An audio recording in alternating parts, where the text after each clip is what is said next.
Knowing how to make safe online purchases is another way to make sure that we're staying safe on the internet. So make sure that you know all of the tips and tricks that are going to keep you safe when you are buying stuff. Of course, buying stuff online is getting more and more popular. It's so convenient and just so easy to get things delivered straight to your door, but make sure that you're doing that safely.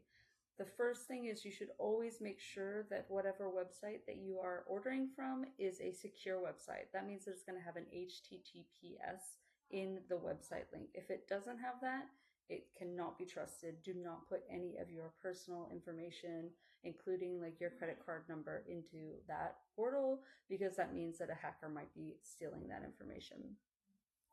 A related thing is that public use of Wi-Fi, especially without a VPN, opens yourself up to hackers in the same sense that they can see all of the information that you're putting in and they can collect your credit card information or some of your other personal information if you're on an open Wi-Fi network. So make sure that you're using your VPN or not using public Wi-Fi.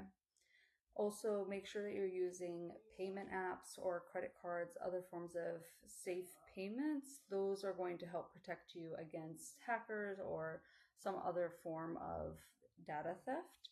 Another thing is that if there is a seller that you are unfamiliar with, you should research them. So, especially on those smaller sites that you can buy things from, like Taobao or Temu, some of those smaller websites, you don't always know exactly who the seller is. And so they probably will sell you something and maybe it is similar to what they tell you, but that's not always going to be what you think it's going to be or worth the price that you are agreeing to pay for it. So making sure that you do your research, making sure that you read the reviews for that site, but that you also are, you going through a search engine to check that it's a reputable person before you send your money to them is a really important step to keeping yourself protected and making sure that you're buying the thing that you wanted to and agreed to buy. And finally, if something is too good to be true, it probably is.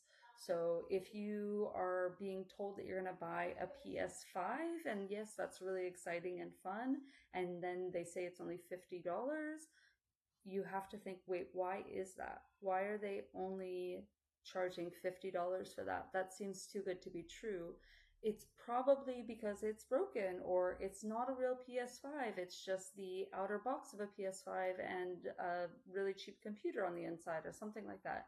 So making sure that you are using your intuition and your critical thinking to logic your way through purchases that seem too good to be true. So there are other ways to do this also, but these are some really good shortcuts to make sure that you're staying on the right track.